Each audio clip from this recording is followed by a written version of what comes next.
Welcome to Inside Your Schools, a local podcast from, for, and within the San Luis Coastal Unified School District.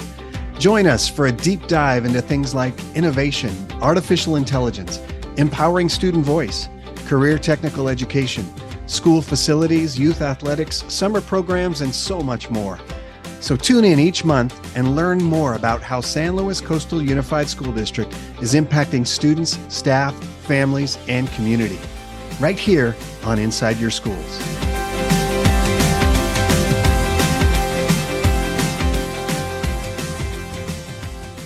Well, hello again, everyone, and welcome to Inside Your Schools, the San Luis Coastal Unified School District's monthly podcast. Happy New Year, everyone. I'm your host, Terry Caney, and this is podcast number 4, our first of 2024. And this month, we're taking a deeper dive into San Luis Coastal's school facilities. And who better to talk to than the two people who are probably closest to both the funding side as well as the operation side of facilities in the district. And they are Ryan Pinkerton and Chris Bonin. Gentlemen, welcome to the show. And why don't we start by you introducing yourselves and your role in the district? Well, great. Thank you for having us. I'll go ahead and start. My name's Chris Bonin. I'm the Director of Facilities, Operations, and Transportation. I've been in the school world for about 12 years now, 5.5 of those years at San Luis Coastal. Yeah. And I'm Ryan Pinkerton. I'm the Assistant Superintendent of Business Services for San Luis Coastal. This is my 11th year in this position. Prior to that, I was a personnel director for this school district for a couple of years, then a high school principal for 8 years, elementary principal, teacher. So this is my 30th year in education.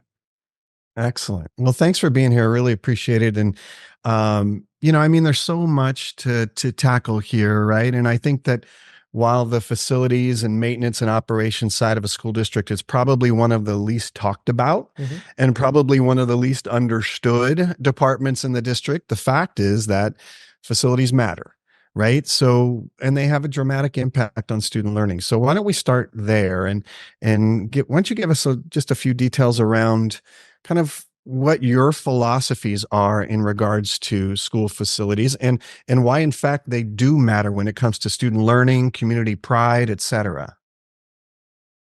Go ahead. Well, a few different things kind of strike out to me in terms of looking at facilities and the impact with kids, right? So first, just the general pride in a campus, the way it looks, the way it feels, especially before we started the construction at the 2 comprehensive high schools, kids didn't even want to use the restrooms, right? Old facilities, not very nice. Not to mention the need for new and latest technology and equipment and supplies, those types of things. So we've been able to accomplish a lot of that with the 2 bond measures that are moving forward. And we're seeing it now. We're seeing with new pools at both the comprehensive high schools, the number of kids going out for swimming and water polo opportunities, the new theaters at both comprehensive high schools, more and more kids coming out for the theater program and wanting it to be involved in drama and the sound and, choir, those types of things. So what we're seeing is kind of, it's almost like if you build it, they will come. Right. Type of thing. And so we're seeing that with those, as well as a lot of our career technical education. So welding, agriculture, engineering. I mean, I can go on and on in terms of the career opportunities for kids now with our new facilities. For sure. Yeah. Go ahead, Chris. I was going to say, I can dive into the more the nuts and bolts piece of it where, we're looking at finishes. We're looking at how to make our custodials, more efficient with their time. Like good example, changing from, wax finished floors to polished concrete, right? We've already seen just in both high schools how much time that saves them. And you still have a nice finish. It still looks good.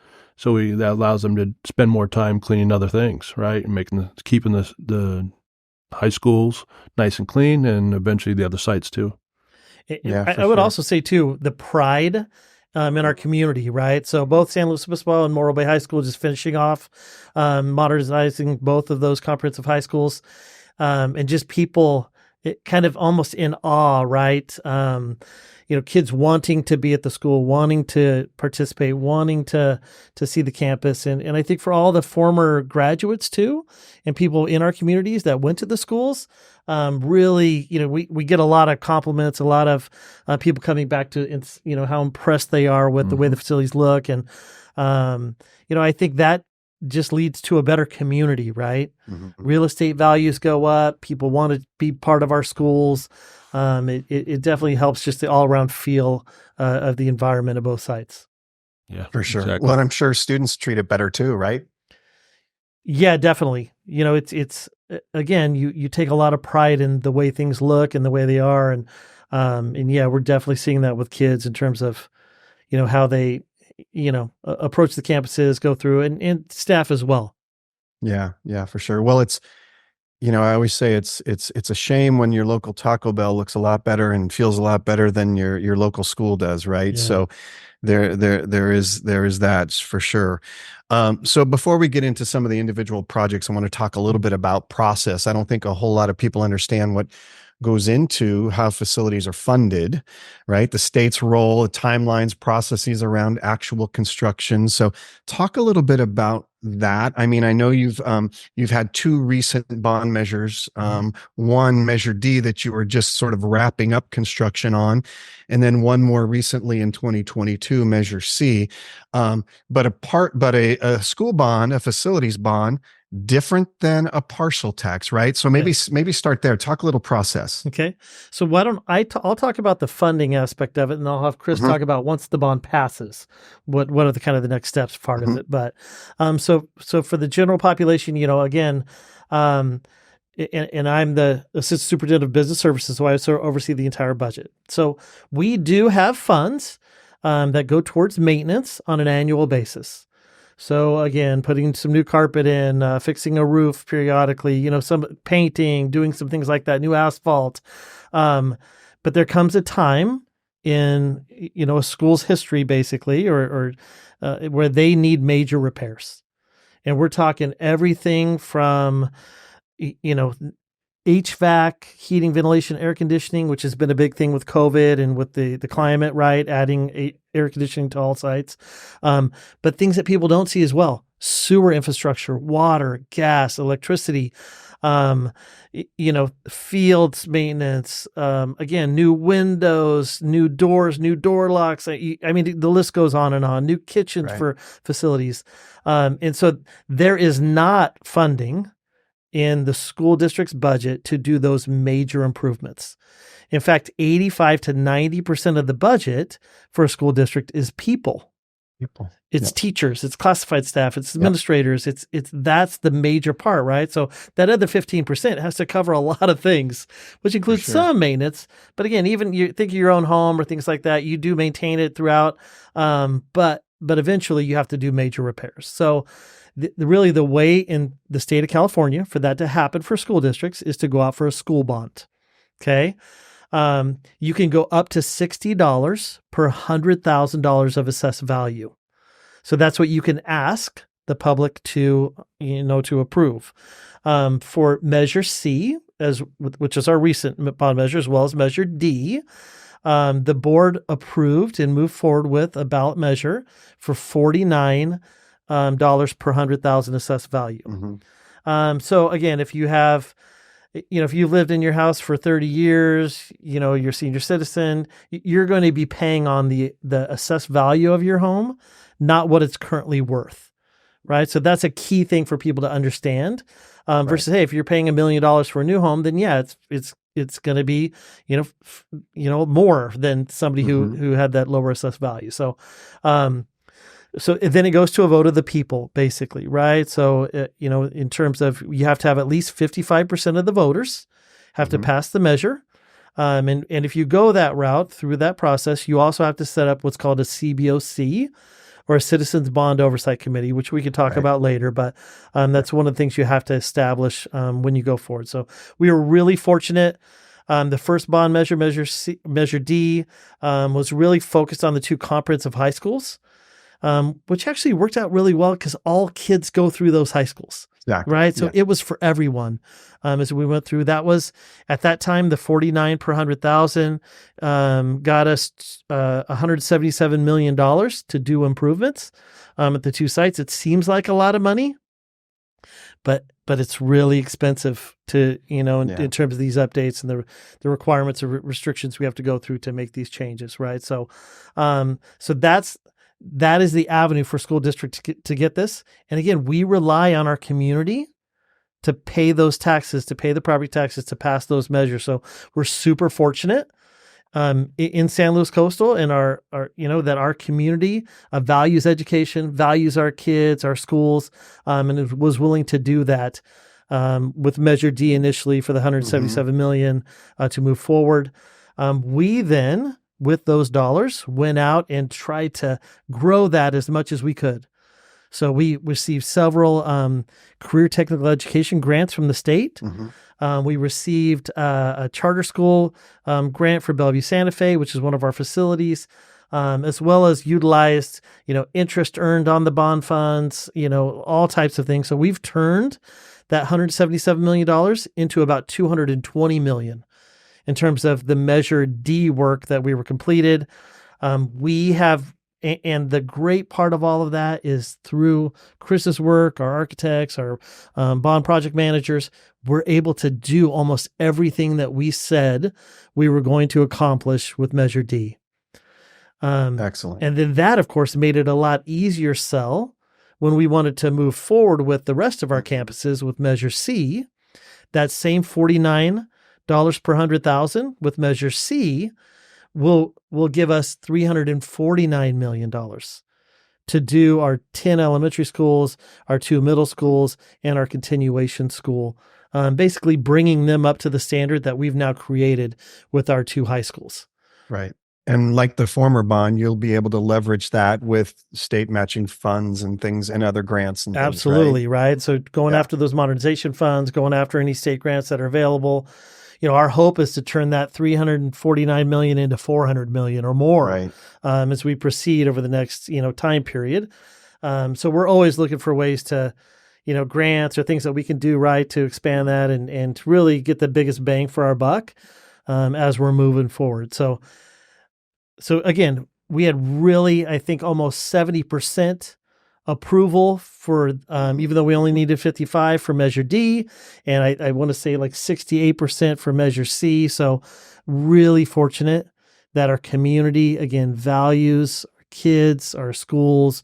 And I think passing Measure C was a reflection also of their appreciation for the work that was done at the 2 comprehensive high schools moving forward, right? So that's the fact that you were able to basically tackle every project on the list says something, especially given all the, increased construction costs, et cetera, right? Yeah. And honestly, beautiful facilities. Yeah. I mean, anyone to walk through those, we've had public tours. We take people through whenever asked, right? We've had a few different groups that former graduates, right? Class of 60, awesome. Those types of things walk through and they're just, shocked and amazed, right? Of how the 2 campuses turned out. So that's great work. And again, it's one thing to get the funds. It's another thing to do the work, right? And so I'm going to have Chris talk about, so now that it passed, what goes into then before you can actually do construction at a site. Right. Excellent. Right. There's a lot to it. Takes a lot of time, patience, and organization. But, the first step for us is to get our pool of architects, right? We have a list of needs already just because I'm in charge of maintenance too. I understand it. I'm at the sites all the time. And then we also set up a time to go meet with the sites and see what their needs are, And then once we have those architects on board, we sit and we start having our design meetings. And once every other week, they come to my office and we sit around a big table and we discuss the process that they're going through. There's different stages through this design process. At points where we review them, I sit with my project managers and we review them. Then once all the design process is figured out and we have a full set of plans, that actually goes to DSA, which is the Division of State Architects. That is equivalent to our building department. When you do something to your house, it's who we report to. And then once it goes through that process, which is another lengthy process, can be up to 6 months.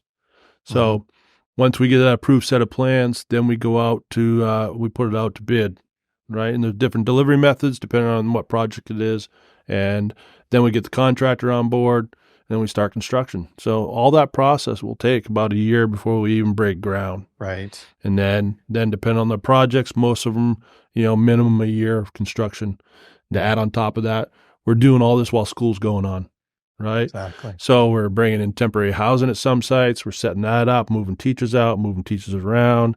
They're having to deal with all the noise and the construction and so we're continuing to do our, meetings with the sites, bringing them up to speed to know what to expect, because they don't really know what they're going to be hit with here pretty soon. I just did one of my staff last week. I met with all my custodials and maintenance guys and my supervisor, just give them a heads up what's coming, be prepared. There's a lot to it. But in the end, when everything's done, it's going to look fantastic. It's going to be beautiful. Terrific. And refresh my memory. Are you still obligated to take the lowest bid? So we set up a process, basically, depending on which construction delivery method. You have approved vendors? We use, right? So so there's a whole approval process for people to actually even be able to bid for the school district, have to go through the process, right? There's a lot of what's called skilled and trained workforce. So the contractors who work for us have to meet certain requirements by the state, right? Those types of things. But at the end of the day, the answer to your question is really yes. So we do focus on the lowest bid, right? And so there's, some of our work is called design, bid, build, where we'll design it, we bid it out, low bid, whoever the low bid is, they build it, right? Through a lease-back process, you have a contractor who has low bid, basically a percentage profit, and then they will bid the job. Now through that, they can be a little bit of selective with bids, only if, like, let's say we're doing electrical and somebody left off things and they, they're the low bid, but they didn't bid everything. They didn't go through it, right? So we literally will sit down with the contractor, go through every single bid, every single person who did bid, why we're selecting one versus the other, those types of things. But really, it's a low bid process. Yeah, got it.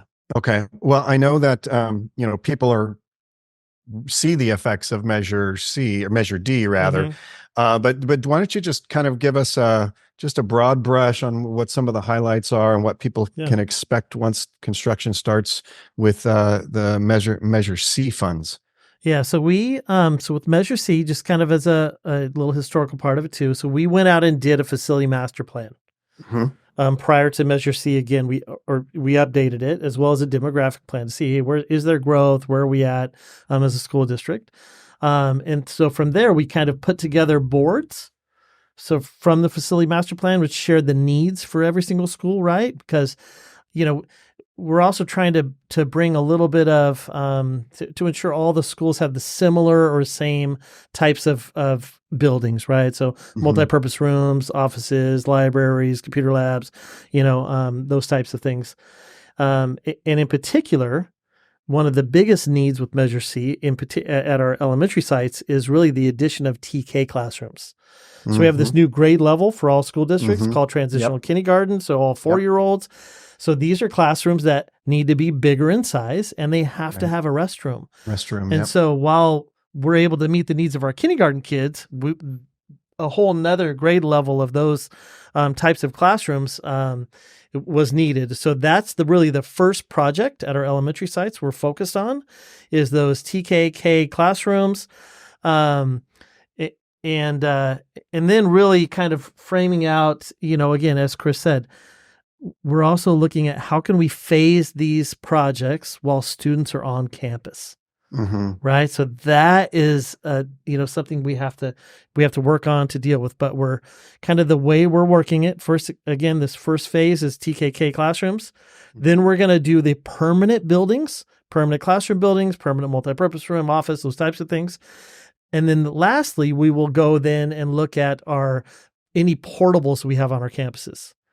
Are we going to put a new stick-built building, so an actual building there? Are we going to make it into a modular building, or are we just going to put new portables back in those areas, right? So, and a lot of that will be budget based as we go through over the next 5-6 years, right? Then we'll know that third phase, kind of how much money we have to complete those projects. But with really looking at doing everything at all sites. And I'm going to have Chris talk a little bit about the middle schools and our continuation school. Right. Yeah. So the continuation high school is going to be a whole new campus. So currently it's in 1920s barracks. So right behind that same location, we're going to build a whole brand new campus, and it's gonna be fantastic. One of the ways we're designing this one is it's gonna be a stick built building, but it's built same size as modulars. So in the end, we can get some good pricing of stick built versus actually modular buildings, and it'll help us make some decisions on a couple of the other campuses moving forward. The middle schools, a lot going to go on there. Like Ryan was saying, one of the first things out of the gate there too is also restrooms. Restrooms is a huge one we're hitting first, along with a lot of infrastructure, and all schools, including elementaries, are getting air conditioned.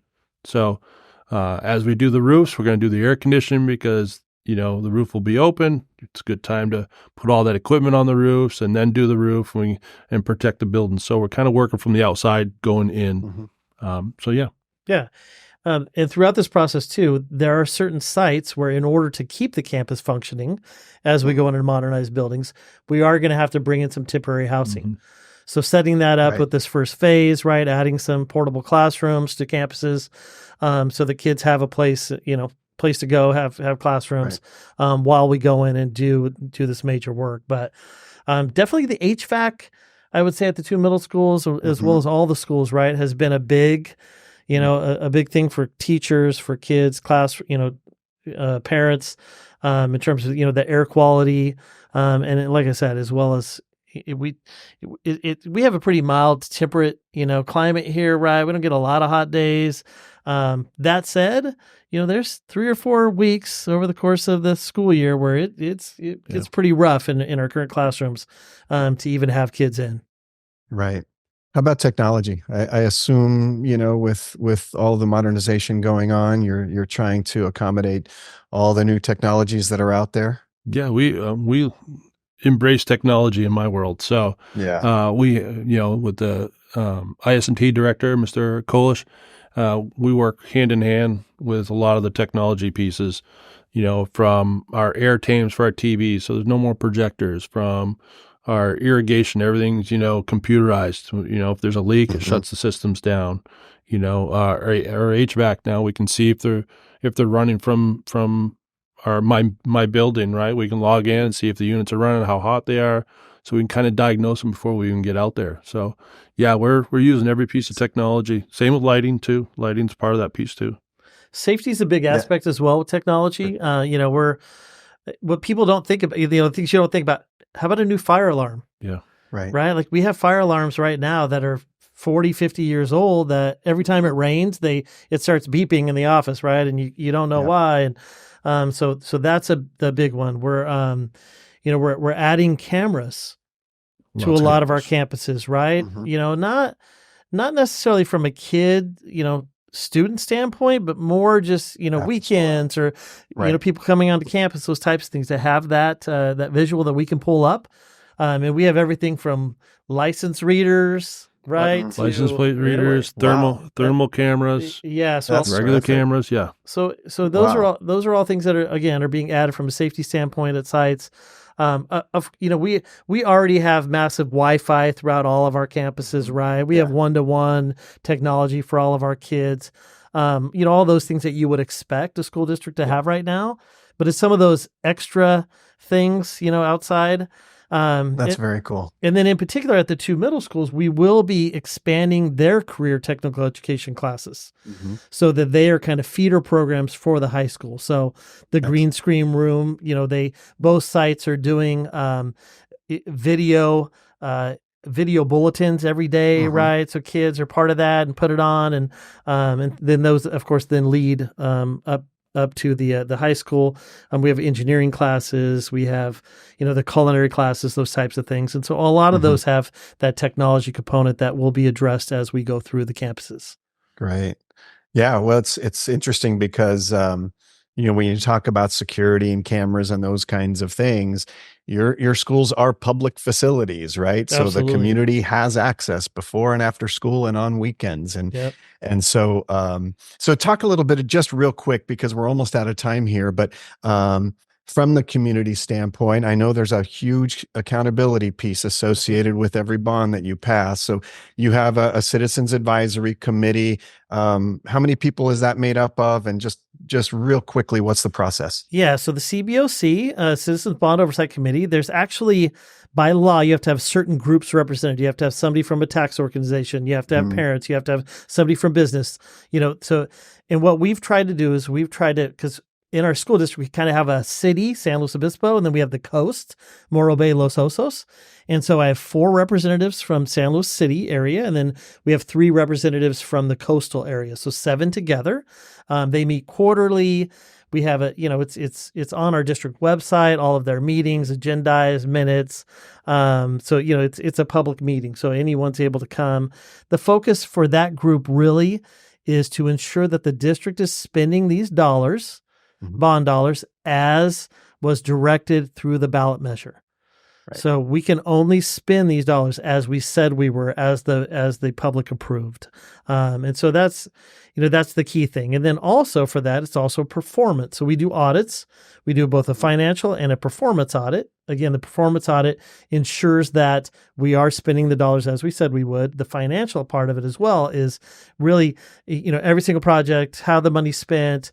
We have all of those documents that we review with the Citizens Bond Oversight Committee on a quarterly basis and talk about the projects, those types of things. From a public standpoint, we're right now going through and talking with each staff, but we'll also do parent meetings. We'll talk to our district advisory committee meetings. We've tried to update our district website. So my administrative assistant will, as projects move forward, as the phasing goes forward, we'll be adding these plans so people can see exactly what's going on. We do have some, a few of our school sites, definitely a lot more public interest by the neighbors in particular, right? So we'll go out and have neighborhood meetings just to kind of share, hey, this is what's going on, why it's happening, as we go through this process. Awesome. Well, your website is beautiful, by the way, and there's a ton of information, project photos.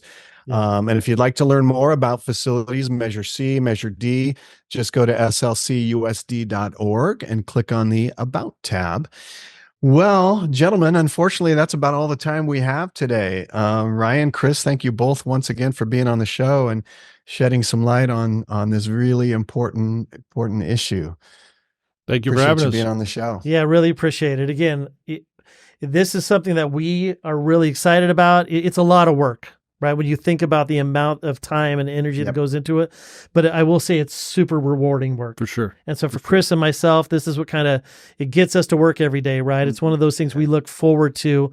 After seeing what we were able to accomplish at the 2 comprehensive high schools, really looking forward to finishing that off, throughout the school district, all of our schools, and Right. really want to be a destination place for people when they think of schools, and what they should be like. I love that. A destination district. Well, obviously the district, especially facilities and the budget, in good hands. So thank you both. Appreciate that. And thank you also to the San Luis Obispo County Office of Education and everyone involved behind the scenes here at Inside Your Schools, including the incomparable Mandy Dawson. Thank you, Mandy, for all you do. And thank you for joining us on yet another episode of Inside Your Schools. We'll see you next time. Thank you. Thank you.